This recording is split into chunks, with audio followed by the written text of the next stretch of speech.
ಇದು ಆರೋಪ ಅಲ್ಲ ಸರ್, ಇದು ಸತ್ಯ ಇದೆ. ನಿಮಗೆ ನೆನಪಿದೆಯೋ ಇಲ್ಲೋ ಗೊತ್ತಿಲ್ಲ, ಯಾಕಂದರೆ ನಿಮ್ಮ ವಯಸ್ಸು ಚಿಕ್ಕದಿದೆ.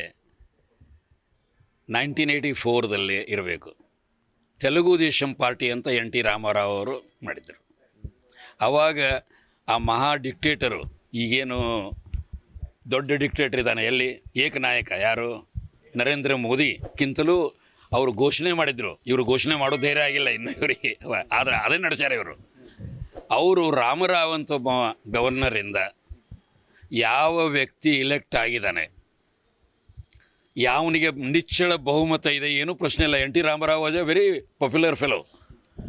ಅದನ್ನು ತೆಗೆದುಬಿಟ್ರು.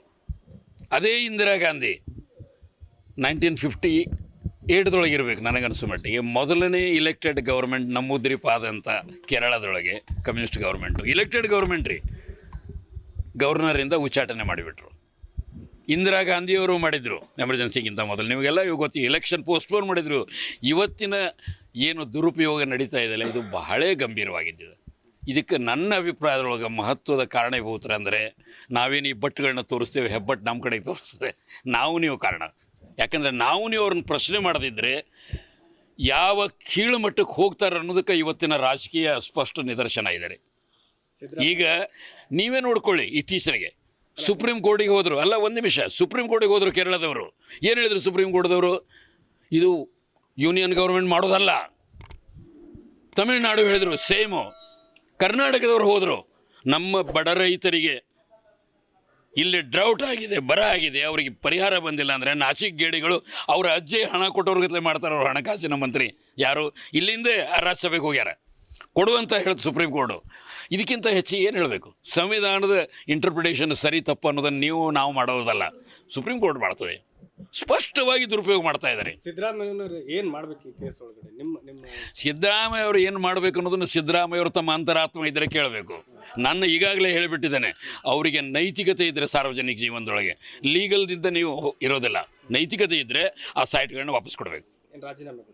ರಾಜೀನಾಮೆ ಇಲ್ಲ. ರಾಜೀನಾಮೆ ಅವ್ರು ಏನು ಹೇಳ್ತಾ ಇದ್ದಾರೆ ಅಂದರೆ, ನಾನು ಯಾವುದಕ್ಕೂ ಸಹಿ ಮಾಡಿಲ್ಲ, ಇದು ಮಾಡಿಲ್ಲ ಅಂತ. ನೀವು ನೋಡಿದ್ರೇನು? ನಾನು ನೋಡಿಲ್ಲ. ನಮ್ಮ ತಾಯಿ ಹೇಳ್ತಾ ಇದ್ರು, ಪ್ರತ್ಯಕ್ಷ ನೋಡಿದ್ರು ಮಾಣಿಸಿ ನೋಡ್ಬೇಕಂತ. ಸೊ ನನ್ನ ಅಭಿಪ್ರಾಯದೊಳಗೆ ಇವತ್ತು ಇದ್ದವರೊಳಗೆ ಸ್ವಲ್ಪ ಸ್ಯಾಂಕ್ಟಿಟಿ ಮೇಂಟೈನ್ ಮಾಡ್ಕೊಂಡು ಬಂದಾರೆ. ಎದ್ರ ಬಗ್ಗೆ? Financial corruption. ACB ಮಾಡಿದವ್ರು ಇವರೇ, ಅದು ಅಧಿಕಾರದ ದೊಡ್ಡ ದುರುಪಯೋಗ ಮಾಡಿಕೊಂಡ್ರು. ಹೈಕೋರ್ಟವ್ರು ಚೀಮರೆ ಹಾಕಿದ್ದಾರೆ ಇವರಿಗೆ. ಆದರೆ ಇವತ್ತು ಒಂದು ಸ್ವಲ್ಪ ನೆನ್ಪಿಟ್ಕೊಳ್ಳಿ, ಡೆಪ್ಯೂಟಿ ಚೀಫ್ ಮಿನಿಸ್ಟರ್ ಯಾರಿದ್ದಾರೆ? ಭ್ರಷ್ಟಾಚಾರದ ಪ್ರತಿರೂಪ. ಈಗ ಕಾಂಗ್ರೆಸ್ ಮಂದಿಗೆ ಒಬ್ಬರು ಪ್ರಾಮಾಣಿಕ ಸಿಗೋದಿಲ್ಲ, ದೀಪ ಹಿಡ್ಕೊಂಡು ಹೋದರೆ ಅಂಥವ್ನು ತೊಗೊಂಡು ಬಂದು ಇಟ್ಟಿದ್ದಾರೆ. ಸೊ ನೀವು ಕೂಡ ಇವತ್ತೇನಿದೆಲ್ಲ ಇದ್ದಿದ್ದರೊಳಗೆ ಯಾರು ಅದು ಕುರುಡ್ರೊಳಗೆ ಮೆಳ್ಳಗಂಡ ಇದು ಅಂಥೇಳಿ ನನ್ನ ಅಭಿಪ್ರಾಯದೊಳಗೆ ಸಿದ್ದರಾಮಯ್ಯ ಇಲ್ಲ ಅಂತ ಹೇಳ್ತಾರೆ. ಅದನ್ನು take it at face value. ಆದರೆ ಅವರು ಅದನ್ನು ವಾಪಸ್ ಕೊಡಬೇಕು. ಆವಾಗ ಅವರು ನನ್ನ ಅಭಿಪ್ರಾಯದೊಳಗೆ ಸಾರ್ವಜನಿಕ ಜೀವನದಲ್ಲಿ ಒಂದು ಹೆಸರನ್ನು ಗಳಿಸ್ತಾರೆ. ವಾಪಸ್ ಕೊಟ್ಟರೆ ತಪ್ಪು ಮುಚ್ಚಾಕ್ ಹೋಗುತ್ತೆ ಸರ್, ರಾಜೀನಾಮೆ ಕೊಡಬೇಕು ಅಂತ BJP ಅವರು. ಹೌದು, BJP ಅವರು ಏನು ಹೇಳ್ತಾರೆ? BJPಯವರು ಕಳೆದ ಸಲ ಕರ್ನಾಟಕ ಜನತೆ ಅವ್ರಿಗೆ ಕೊಟ್ಟಿದ್ದಿಲ್ಲ ಅಧಿಕಾರ. ನಾಚಿಕೆಗೇಡುತನದಿಂದ, ಐ ರಿಪೀಟ್, ನಾಚಿಕೆಗೇಡುತನದಿಂದ ಪ್ರಜಾಪ್ರಭುತ್ವದೊಳಗೆ ಹಣ ಮತ್ತು ಅಧಿಕಾರ, ಮಂತ್ರಿ ಅದನ್ನು ತೋರಿಸಿ ಎಷ್ಟು ಮಂದಿ ಇದು ಮಾಡಿ ರಾಜೀನಾಮೆ ಕೊಡಿಸಿದ್ರು. ಮುಂಬೈ ಒಳಗೆ ಏನು ಮಾಡಿದ್ರು ಮತ್ತು ಏನೇನು ಮಾಡಿದ್ರು ಅನ್ನೋದು ನೋಡ್ತಾರೆ. ಇದು ಕರ್ನಾಟಕದಲ್ಲಿ ಸಾಲದನ್ನು ಹಾಗೆ ಮಧ್ಯಪ್ರದೇಶದೊಳಗೂ ಮಾಡಿದರು. ಮಹಾರಾಷ್ಟ್ರದೊಳಗೆ ಬೆಳಿಗ್ಗೆ ಮುಂಜಾನೆ 5 ಗಂಟೆಗೆ ಮಾಡಿದ್ದಾರೆ. ಇವರು ಮಾಡೋದೆಲ್ಲ ಕೆಲಸ ನೋಡಿದರೆ ನನ್ನ ಅಭಿಪ್ರಾಯದೊಳಗೆ ಇವತ್ತಿನ ಎಲ್ಲ ಪಕ್ಷಗಳೇನದಲ್ಲ, ಆಡಳಿತ ಮಾಡುವಂಥದ್ದು ಸಾರ್ವಜನಿಕದಲ್ಲಿ ಇರುವಂಥ ನೈತಿಕತೆಯನ್ನು ಕಳೆದುಕೊಂಡವು. ಎಚ್ ಡಿ ಕುಮಾರಸ್ವಾಮಿ ಅವ್ರದ್ದು ಏನಿದಾರಲ್ಲ, ನಾವು ಹೆಂಗೆ ಉಳಿದವ್ರದ್ದೆಲ್ಲನೂ ತಂದಿದ್ದೇವೆ. ಸ್ಪಷ್ಟವಾಗಿ ಕೇತಗಾನಹಳ್ಳಿಯೊಳಗೆ ಬಿದಡಿ ಅಂತೇನು ಹೋಬಳಿ ಇದೆ, ರಾಮನಗರ ಜಿಲ್ಲೆ ತಾಲೂಕದೊಳಗೆ, ಅಲ್ಲಿಯ ಅಸಿಸ್ಟೆಂಟ್ ಕಮಿಷನರೇ ಬರೆದಿದ್ದಾರೆ 200 ಎಕರೆ ಜಮೀನನ್ನು, 110 ಎಕರೆ ಗೋಮಾಳ, ಉಳಿದು SC ST ಬಡ ಜನರು ಇದನ್ನು ಕಬಳಿಸಿಕೊಂಡು ಇವರ ತಂದೆಯ ಹೆಂಡತಿಯ ತಂಗಿ, ದೇವೇಗೌಡರ ಹೆಂಡತಿಯ ತಂಗಿ ಸಾವಿತ್ರಮ್ಮನ ಹೆಸರು ಮಾಡಿ ಅವರು ನಿರ್ಗತಿಕರಿಗೆ ಮಾತ್ರ ಗೋಮಾಳ ಕೊಡ್ತಾರೆ. ಅದನ್ನು ಇವರು 20 ಎಕರೆ ಹೊಡೆದಿದ್ದಾರೆ. ಸಾವಿತ್ರಮ್ಮ 20 ಎಕರೆ ಹೊಡೆದಿದ್ದನ್ನು ಇವರಿಗೆ ದಾನ ಮಾಡಿದ್ದಾರೆ. ಅದು ಇಷ್ಟು ಹೊಲಸಿದೆ ಅಲ್ಲ ನನ್ನ ಅಭಿಪ್ರಾಯದೊಳಗೆ.